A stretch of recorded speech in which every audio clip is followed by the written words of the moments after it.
During the time of the Buddha, it was totally engaged Dhamma, and in the due course of time, somewhere it was perceived that the whole orientation of the monastic system was somewhere it got distant from the society.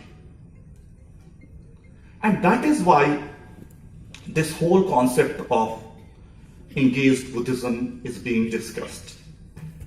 And in my opinion, even when the technically engaged Buddhism as a term was coined by Vietnamese Zen master Thich Nhat Hanh in 1967, and people often think that the whole concept in the modern times, it was started as a movement or as a social philosophy by Venerable Thich Nhat Hanh.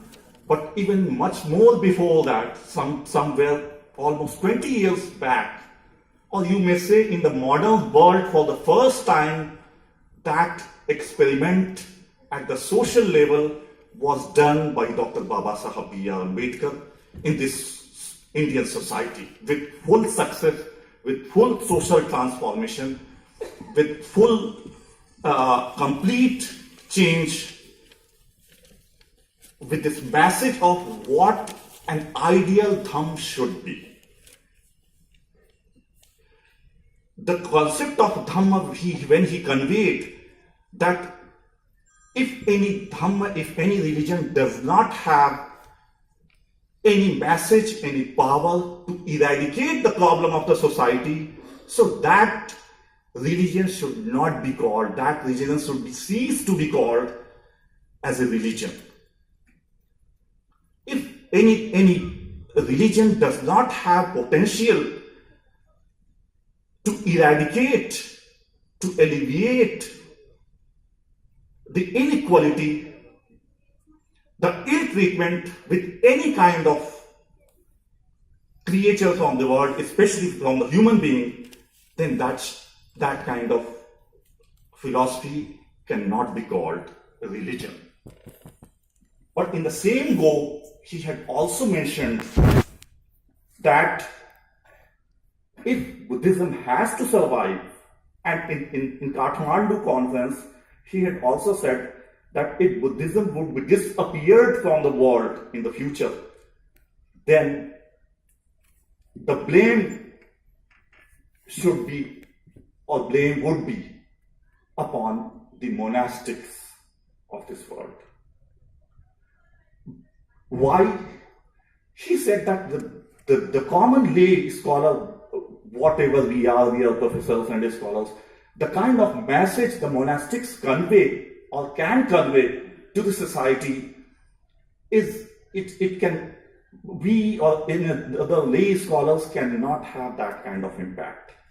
And he had recently come back from Sri Lanka with an experience that for 3 hours, the lay people were gathered somewhere to pay homage to a Buddhist monk, and after that he hardly spoke for 2-3 lines as a Dhamma pravachan.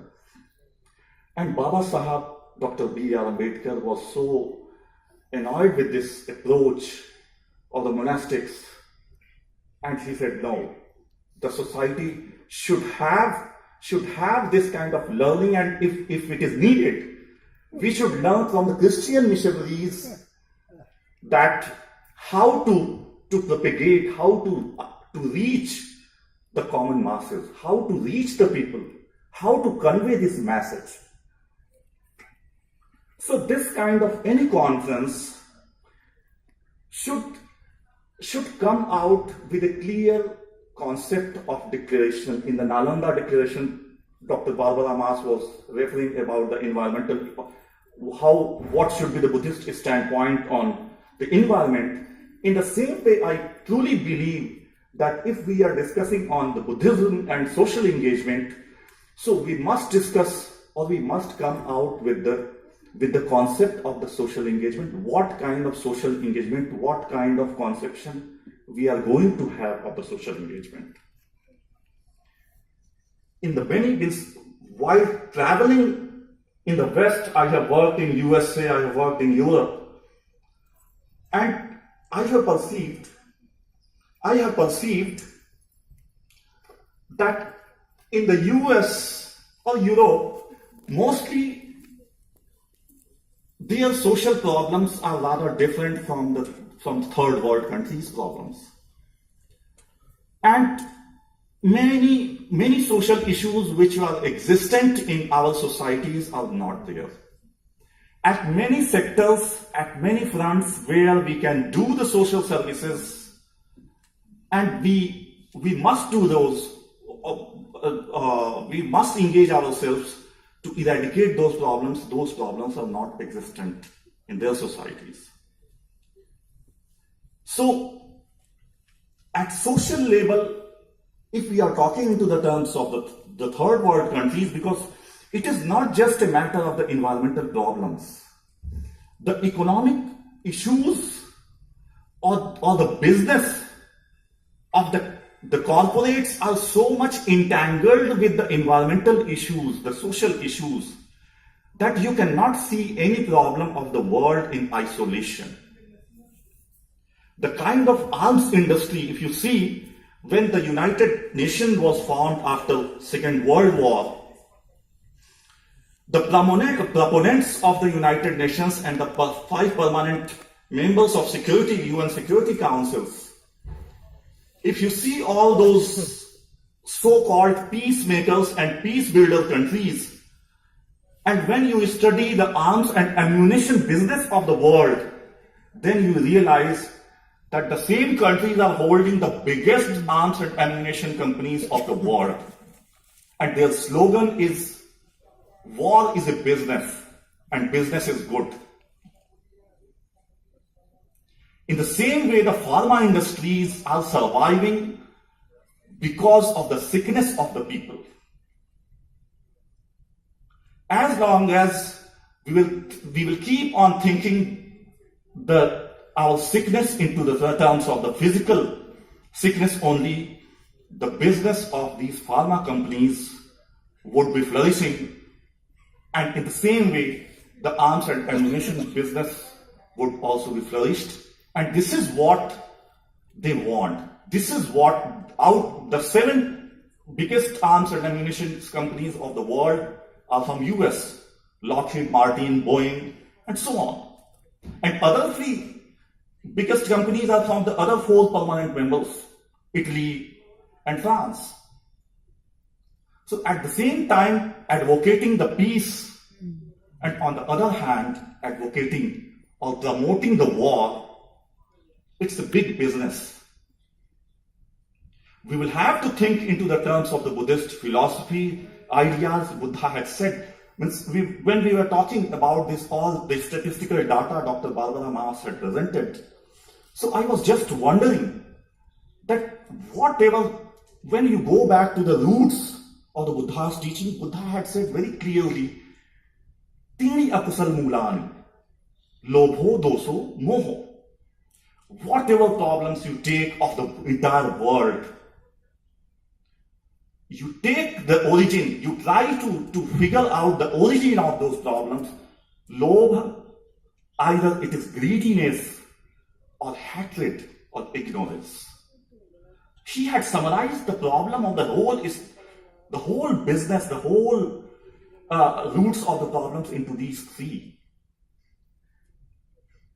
And we will have to think that if we will start thinking into the terms of the Western notion of the peace, Western peace theories, which talks into the terms of the peace, the concept of peace into the form of external peace, then we cannot solve the problems of the world. Inner peace and outer peace are so much interrelated that without resolving the problem at inner space, we cannot solve the problem of outer space. In the end, as a concluding remark, I would like to tell very clearly and I'm coming back to what Dr. Babasaheb, Dr. Ambedkar had said, that we should inculcate, we should create some modus operandi that in what way we are going to engage socially.